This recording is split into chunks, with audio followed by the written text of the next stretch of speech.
ചെട്ടികുളങ്ങര പൈതൃക കേന്ദ്രത്തിന്റെ നേതൃത്വത്തിൽ നവോത്ഥാന സ്മൃതി യാത്ര നടത്തി. ഇതിന്റെ ഭാഗമായി ആറാട്ടുപുഴ വേലായുധ പണിക്കരുടെയും ടി.കെ. മാധവന്റെയും സ്മൃതി മണ്ഡപത്തിൽ പുഷ്പാർച്ചന നടത്തി.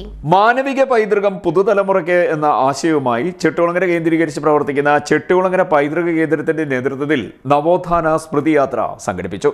നവോത്ഥാന നായകന്മാരുടെ സ്മൃതി മണ്ഡപത്തിലേക്കാണ് യാത്ര നടത്തിയത്. ഇതിന്റെ ഭാഗമായി ആറാട്ടുപുഴ വേലായുധ പണിക്കരുടെയും ദേശാഭിമാനി ടി.കെ. മാധവന്റെയും സ്മൃതി മണ്ഡപത്തിൽ പുഷ്പാർച്ചന നടത്തി.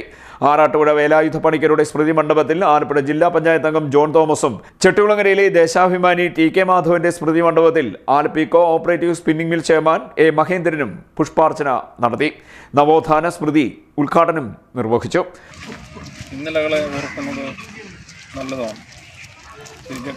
സൂചിപ്പിച്ച റിപ്പബ്ലിക് ദിനവും 76ാമത് റിപ്പബ്ലിക് ദിന വാർഷികാഘോഷം രാജ്യം ഓർക്കുന്നത് രാജ്യത്തിൻ്റെ ദേശാഭിമാനികളെയും ദേശസ്നേഹികളെയും സ്വാതന്ത്ര്യത്തിന് വേണ്ടി നടത്തിയ പോരാട്ടത്തെയും ഓർക്കാനാണ്. പക്ഷേ എൻ്റെ അഭിപ്രായം നമ്മൾ ഇന്നിനെ ബോധപൂർവം മറക്കുകയാണോ എന്നുള്ളതാണ്.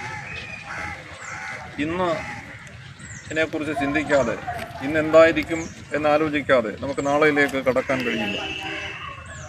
ആറാട്ടുപുഴ വേലായുധ പണിക്കരുടെ ഇന്നലകളെക്കുറിച്ച് വളരെ ഭംഗിയായി സ്വാഗത പ്രാസംഗികൻ വളരെ അദ്ദേഹത്തിൻ്റെ ചരിത്ര പശ്ചാത്തലം, വിപ്ലവ പശ്ചാത്തലം, അദ്ദേഹം നടത്തിയ പോരാട്ടങ്ങൾ എല്ലാം കൂടെ വിവരിച്ചു. ഇവിടെ ഉള്ളവർക്കെല്ലാം ഇതിങ്ങനെ കേട്ട് നിരവധി സമ്മേളനം കഴിഞ്ഞ 2 ആഴ്ചയ്ക്ക് മുമ്പും ഇവിടെ ഒരു വലിയ സമ്മേളനം ശ്രീ ബിനോയ് വിശ്വവും ശ്രീ ജി സുധാകരനും ഒക്കെയുള്ള കുമ്മനം രാജശേഖരൻ സാറൊക്കെ അടക്കമുള്ള പ്രമുഖ രാഷ്ട്രീയ നേതാക്കളെല്ലാം പങ്കെടുത്തൊരു യോഗത്തിൽ അളിയവനായി ഞാനും പങ്കെടുക്കാനിടയായി. എന്താണ് ഈ പ്രസംഗങ്ങളുടെയും ഈ പരിപാടികളുടെയും അർത്ഥം? നാം അതാണ് ആലോചിക്കേണ്ടത്. ആറാട്ടുപുഴ വേലായുധ പണിക്കർ നടത്തിയ വിമോചന പോരാട്ടം ആ കാലഘട്ടത്തിൽ നിലനിന്നിരുന്ന അടിമത്വം അല്ലെങ്കിൽ മാനസിക അടിമത്തത്തിനെതിരെയായി.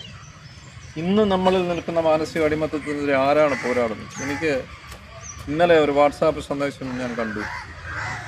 ഈ പരേതൻ്റെ നിര്യാണത്തിൽ ക്രിസ്തീയ ദുഃഖം രേഖപ്പെടുത്തി. എന്തൊരു ദുഃഖം! ആലുംമൂട്ടിലെ കുടുംബം കേരളത്തിലെ പ്രഗത്ഭമായിട്ടുള്ള പിന്നോക്ക വിഭാഗത്തിലെ കുടുംബമാണ്. സാമ്പത്തികപരമായിട്ട് നല്ല ശേഷിയുള്ള കുടുംബമാണ്. കേരളത്തിൽ പിന്നോക്ക വിഭാഗത്തിൽപ്പെട്ട ഒരാൾക്ക് ഒരു കാറുണ്ടായിരുന്നത് ആലുംമൂട്ടിൽ ചാനാർക്കാണ്. ആ കാലഘട്ടത്തിൽ വേറെ ആർക്കും അങ്ങനെ ഒരു വാഹനം ഉണ്ടായിരുന്നു. അതായിരുന്നു ആലുംമൂട്ടിൽ കുടുംബത്തിൻ്റെ പ്രത്യേകത. അവിടുത്തെ ഒരു അംഗമായിട്ടാണ് ടി.കെ. മാധവൻ ജനിച്ചത്. 930 അദ്ദേഹം നമ്മെ വിട്ടുപിരിഞ്ഞുവെങ്കിലും ഉചിതമായിട്ടുള്ള സ്മാരകം അദ്ദേഹത്തിന് വൈക്കത്തുണ്ട് എന്നതാണ്. വൈക്കം സത്യാഗ്രഹത്തിൻ്റെ വാർഷികം കൊണ്ടാടുന്ന ഒരു വർഷം കൂടിയാണ്. അത് പൂർത്തീകരിക്കപ്പെട്ടിട്ടുണ്ട്. 2025 പകുതിയോടുകൂടിയാണ് അത് പൂർത്തീകരിക്കുന്നത്. ഈ ഘട്ടത്തിൽ നമ്മൾ ടി.കെ. മാധവനെ സ്മരിക്കുമ്പോൾ അദ്ദേഹം മഹത്തായിട്ടുള്ള വലിയ സേവനത്തിൻ്റെ ഉടമയായിരുന്നു. വലിയ ദർശനമാണ് അദ്ദേഹം നൽകിയത്. വൈക്കം ക്ഷേത്രത്തിൻ്റെ 4 വരിപ്പാതയിൽ കൂടി സഞ്ചരിക്കുക എന്നുള്ളത് വിലക്കപ്പെട്ടവർക്ക് വേണ്ടി സഞ്ചരിക്കാനുള്ള അവകാശത്തിന് വേണ്ടി വാദിച്ചു എന്നത്. അതിൽ പ്രധാനപ്പെട്ട പങ്കുവഹിച്ച ആളാണ് ടി.കെ. മാധവൻ. അദ്ദേഹത്തിൻ്റെ സ്മൃതി മണ്ഡപമാണ് ചെട്ടികുളങ്ങരയിൽ നമുക്ക് ജനിച്ച ഭൂമിയിൽ നമുക്ക് കാണാൻ കഴിയുന്നത്.